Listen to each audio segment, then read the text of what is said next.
On the social side and moving engagement, in your presentation in Texas, you said when you audited FAPS's social environment, there were over 70 different channels of whether it's YouTube or Twitter across all these different institutes, and that's just, I'm sure that's not even a large number when you put larger universities. I mean, how do you start to wrangle that and control it while still allowing that to do what it does best, which is operate at the fringe?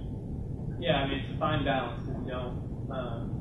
From Mike's point, some of these people in the departments are your brand advocates, right? Your social media advocates. So, recently started this summer a social media council that is really a 30-person team from across campus, touches every business unit and majority departments, to kind of share best practices, really talk a lot around kind of what should be done in the social media space, what should not be done, what groups are using it effectively and what groups kind of are not. We've called people out when they're not using it correctly.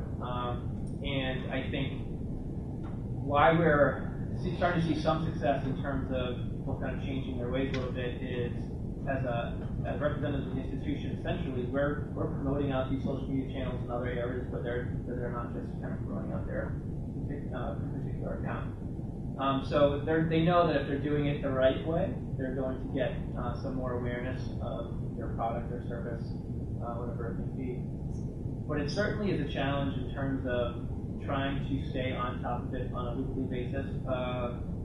We have some mechanisms in place within our team to ensure that a couple of community managers within our group that are focused on different business units, but others pop up across the institution a lot. And so, all we can do really is do brand monitoring to ensure that we're kind of being aware of that. But then once an account pops up, it's educating them on the council, kind of who the advocates are, trying to share what those best practices. Because when you do have an account, the expectations start. So the Mike's point around a customer service channel, our IT group, who is usually very hands-offish when it comes to kind of social media, they want to be behind the curtain. A younger member of the support team created a Fast IT Twitter account. Has been really well liked by the current students. And there was an outage actually just a couple weeks ago with a bunch of services on our campus. Fast IT Twitter account was on top of the game, spreading the word. Feedback from students was phenomenal, exactly the type of use case you want. IT was a little hesitant in terms of management because some of the communications that were sent out were not 100% accurate.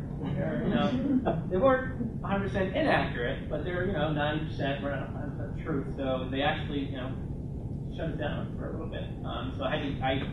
So this student going as a social media advocate, I'm going to send alumnus going as a social media advocate, engaged with me, and so I talked with the management team around trying to set up some processes on how they would go about handling this. So I think you're always going to see some hesitancy from departments. You're always going to see some social media accounts aren't doing exactly what you want to do. But all you can do is try to monitor that and be a social media advocate in your own right within your own group. I just want to add to that quick. How many of you work somewhere where there's no social media policy, guidelines, anything like that disseminated out to the school? Okay, one. How many of you do have policy, guidelines, something like that? Okay, so this is a topic that needs to be discussed at the very least. But I think when you do go about that, we went through the same thing last year at Emerson where we had no official college presence. We had a bunch of department presences, I guess. But so what we did is we brought that group together kind of the same way. It worked very well. But rather than develop a policy guide and say you have to do X, Y, and Z, I think guidelines work the best. And especially if you want to do a 10-point sheet that says, these are the things to think about. And colleges that release that are very smart. Coca-Cola, it's a way bigger company than we can even imagine, put out a social media guideline document and a video. The video was 2 minutes long and the document was 1 page long. And that was their social media guidelines. Now, I'm sure there's stuff legal behind that, but that's for you to worry about and not for your public to worry about. So that's what we did. That works really well. And then people start to take notice of that and then want to get on board and say, how do I join? How do I join? Once they see that there's not this huge red tape beyond joining a social media presence for the college. I think in partnership with that, you have to develop a governance model. I think you need to do that with your website and with that, and I think we touched upon that a little bit, but haven't been specific. But also in the social media realm, and we developed a social media governance model that parallels exactly with our web presence and our website in terms of who's ultimately responsible for the web and for social media in general, and defining roles and responsibilities for the account managers for different departments. And I think that provides a sense of ownership for them, but also a sense of responsibility and accountability.